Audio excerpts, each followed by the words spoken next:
Trenutna situacija v Sloveniji v navezavi z zajezitvijo epidemije koronavirusa je pripomogla k temu, da smo se prebivalci začeli zavedati pomena lokalne slovenske hrane in nič drugače ni tudi v deželi ob Muri. Potrošniki vse bolj prehranske navade usmerjajo na lokalne produkte, ki so sezonsko na voljo, so dostopni na lokalnem trgu in niso vezani na dolge logistične poti.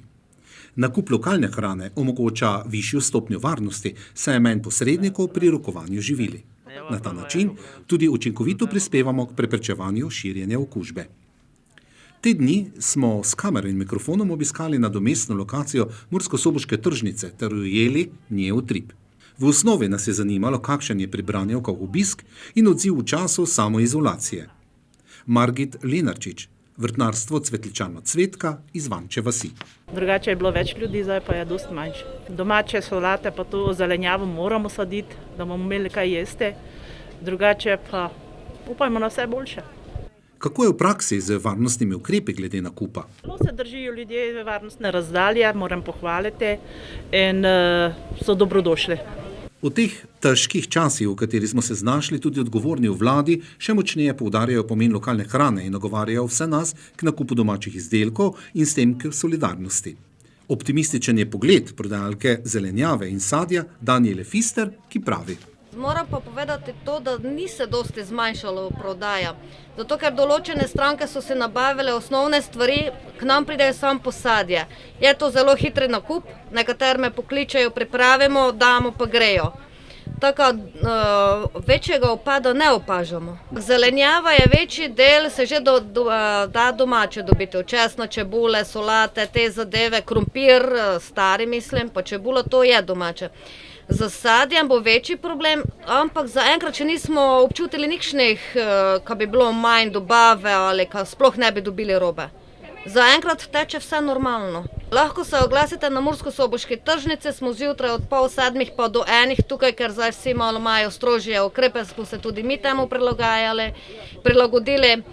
Upajmo, da se bo to čim prej porihtalo, da bomo normalno zaživeli. Zavedanje o pomenu lokalne hrane po naših podatkih konstantno narašča in se bo v tem obdobju še okrepilo, s tem pa bržkone tudi hvaležnost vsem ponudnikom v verigi preskrbe s hrano, ki skrbijo za to, da bomo potrošniki v teh zahtevnih trenutkih imeli na voljo lokalno predelano slovensko hrano in tako nemoteno oskrbo. Pri nekaterih branžah je novo nastala situacija manj, pri nekaterih pa močneje prisotna. Gotovo so najkrajše potegnili proizvajalci mesnih izdelkov. Marjan Jurša iz Branislavice v Prlekiji nam je takole zaupal nastale težave. Zadeva je dejansko zelo kruta, kajti ravno pred vrati, ko so spomladanski sejmi, so se zaprla naša vrata. Dejansko mi veliko prodajamo po sejmih, po tržnicah. Zdaj na zadnje so nam zaprli še iz drugih občin prihod, tako da edino našo prodajno mesto je zdaj tržnica v Murski Soboti, ampak tudi tu so samo dejansko iz občine Murska Sobota, zunanji pa žal ne morejo priti. Zaradi nastale situacije, ki nihče ni mogel predvideti, pred vrati pa so velikonočni prazniki, so se prav pridelovalci suhomesnatih izdelkov z večjimi pripravljenimi količinami izdelkov znašli v največjih težavah. Iščejo nove poti do kupcev preko spletne prodaje, socialnih omrežij in dostave na dom. Tudi to smo zdaj v zadnjem momentu začeli nekako prakticirati, ampak tu se ne vem koliko dosta ne proda. Nekaj je, ampak tu so tudi zaslužke manjše, ker treba razvažati. Razvažajo se manjše količine, tako da ni glih tu prevelikega zaslužka. Dejansko marca smo izgubili 95% prodaje, mislim, da nekaj nad 90% bo aprila. Tu se poraja večji problem, zdaj večini del bomo skušali spraviti v tunku, ampak tudi tu so potem neki roki, tako da verjetno bo kar nekaj šlo v odpis. To so dejansko najboljši čas spomladanski, ker ti potem je konec sezone in ta naša proizvodnja suhih mesnatih izdelkov se dejansko s poletne mesece ustavi. Prav ob pomisleku na hrano se mnogim ljudem v nastali situaciji zastavlja vprašanje, v kolikšni meri je Slovenija pravzaprav samooskrbna, pri kateri vrsti živil je stopnja samooskrbe najvišja in ki je najnižja.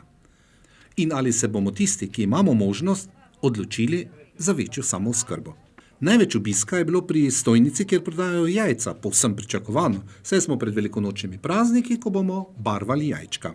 Upam, kad ubarvale. Koliko to je zdaj vse prišlo, pa bo, ko s čemu, ko s kim prej to mine. Pa kad se ljudje lepo počutili, pa kad zdrave. Pa vsem v Kipru želim lepe praznike, mirne praznike, pa zdrave. Tem lepim željam soboške tržnice se pridružuje tudi naša terenska ekipa in vas pozivamo, da stopimo skupaj in kupujmo hrano od lokalnih pridelovalcev hrane. To lahko naredimo zase in zanje, ki vsak dan, kljub visokemu tveganju za svoje zdravje, skrbijo za našo oskrbo in se trudijo za kolikor toliko normalen potek našega vsakdana.